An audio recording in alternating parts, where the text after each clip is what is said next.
Of course, there's only one place to start, and that's with England, and their manager, Gareth Southgate, of course, announced his 33-man provisional squad for the Euros this afternoon, and he's left out some big names. What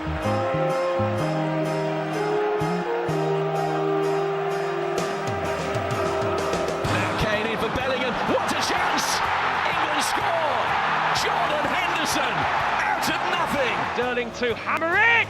It's 3! Raheem Sterling placed it to perfection! It's 23 yards out, it's Marcus Rashford. Oh, it is quite sensational! There are moments where you have to make difficult calls, but they're the right calls at the time, and both of the boys accepted that really professionally and respectfully. Yes, Gareth Southgate has left out Marcus Rashford, Jordan Henderson, Raheem Sterling as well for his 33-man provisional squad for the Euros. If you want to have your say on it, you can. That's why we're here. 03717 223344. I had a good stat. I think it was on the talkSPORT feed, actually.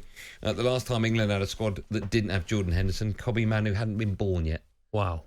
I thought that was a bit of a wow. He's not in this one. I was surprised he wasn't in it, mate. Really surprised. Well, the big names that aren't in it, as we've just alluded to, Henderson, Raheem Sterling, maybe not a surprise. Marcus Rashford for me, maybe that's where we'll start. Marcus Rashford for me, he's not had a great season for Man United.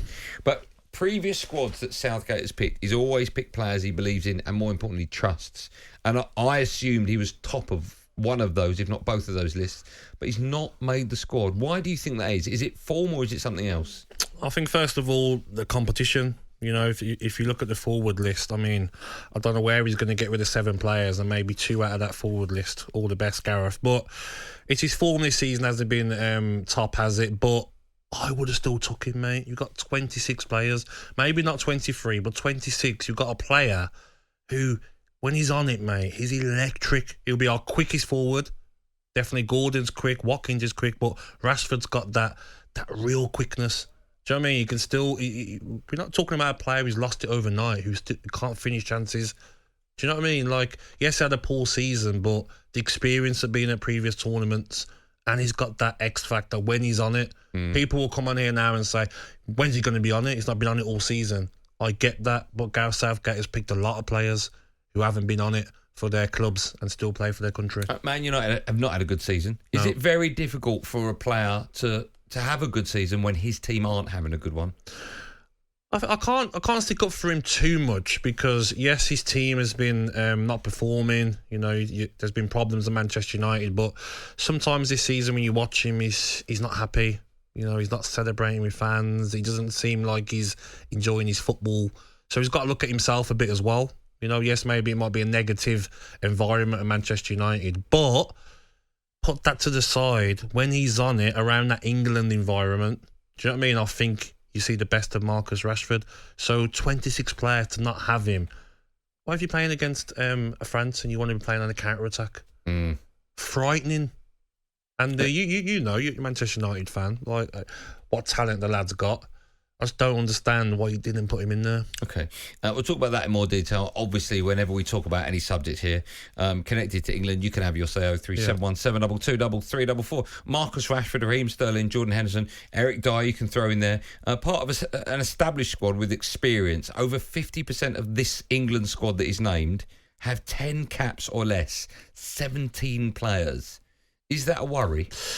It can be, yes. I mean, there's 5 uncapped players. And obviously, we've got to lose 7. So you're going to tell us the 7 in today's show? Yeah, 7 that I think that he will not take. So obviously, he's had to take extra because of players that might be injured. Look at Luke Shaw, for instance. I just don't understand that. Not played since February. Won't play again this season. Won't play in the FA Cup final. So I just don't get why you're taking that chance. Do you think he's put him in the squad because we just have no other options at left back? Yeah, but we do. We've got Mitchell at Crystal Palace, and people might say, "Oh, he's not that." He's played all season for Palace, but hasn't been outstanding. Yeah, but he's played for England before. Yes. He's picked him before. Yes. But I think, would you rather a player who's injury prone, who might break down?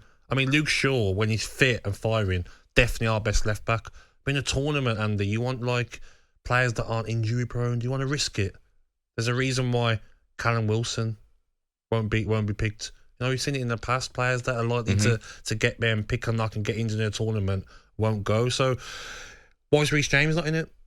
Reece James had injury problems, come back and played. He's not in it. So I just think Luke Shaw's, it's a strange one. Luke Shaw's not played since the middle of February. Only played 12 games this season, Luke Shaw. Kieran Trippier, who could play left-back, has only played 72 minutes since March. A real problem. And he's been poor when he's come back. He hasn't looked interested. I've seen games he's been playing in Trippier, and he's not got up into the line with Newcastle defence. He doesn't seem bothered after they concede.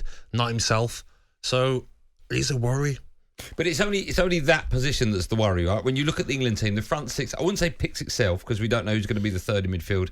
We don't know who's going to be the third in the front three. Front on the left. six is frightening. It is frightening. But the back the back five has always been Carl Walker right back when everyone's fit, Maguire, Stones, Pickford, and Shaw. Shaw. So does the defence worry you? I think left back will be a worry for me. I think centre half, Maguire and Stones are going to start, aren't they? And they're a decent partnership, aren't they? But will they get you the trophy? I'm not sure. But I'm just looking at this front six we've got available.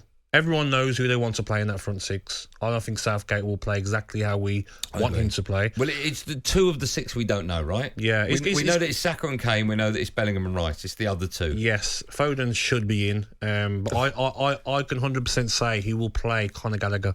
100% in that midfield as a sitter with Rice. So where's Foden play on the left? I think he'll put Foden on the left. He has to start Foden, right? Oh, he has to start somewhere, 100%. I think he'll find a position on the left. Bellingham's been playing all season as that number 10 role. Yeah, he's not going to put him back one. He's not.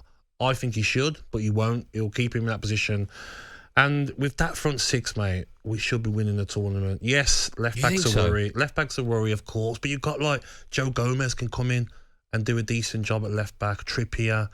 You know, we've got options there. Trent, if he needed to, could play left back. I'm sure he'd adapt.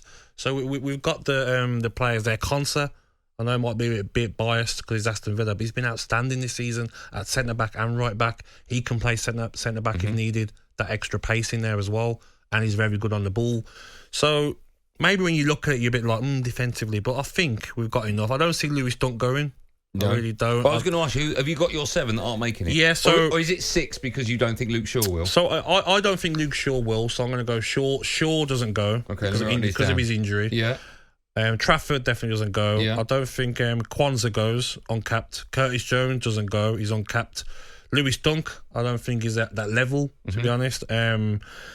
Wharton, I think, will go because of numbers in midfield. You can't end up with... Yeah, because we haven't got enough numbers, mate. If Wharton doesn't go, we've got Gallagher, Mainu, Rice and Trent. That's not enough, mate. Does that surprise you then that Henderson's not there? I don't understand it. He's been ever-present for Exactly. When you look at that midfield where it's sectioned on our sheet and you're like Trent, Gallagher, Curtis Jones, Mainu, Rice, Wharton, Henderson should be in there.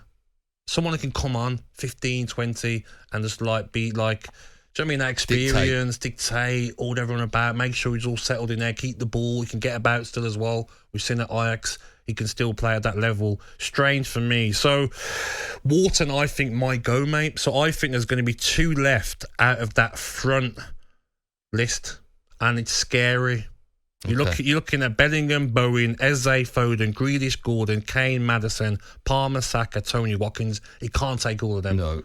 It's a nice problem to have, though, right? Yeah, and I don't want to say these 2 names, but this is the 2 that I think might not go. Go on. Bowen and Maddison.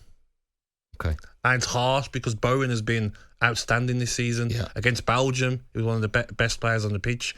But I'm just looking at that list, mate, and who else? Eze's been outstanding as well. If he doesn't I'm pleased for him, actually, that he's got the call.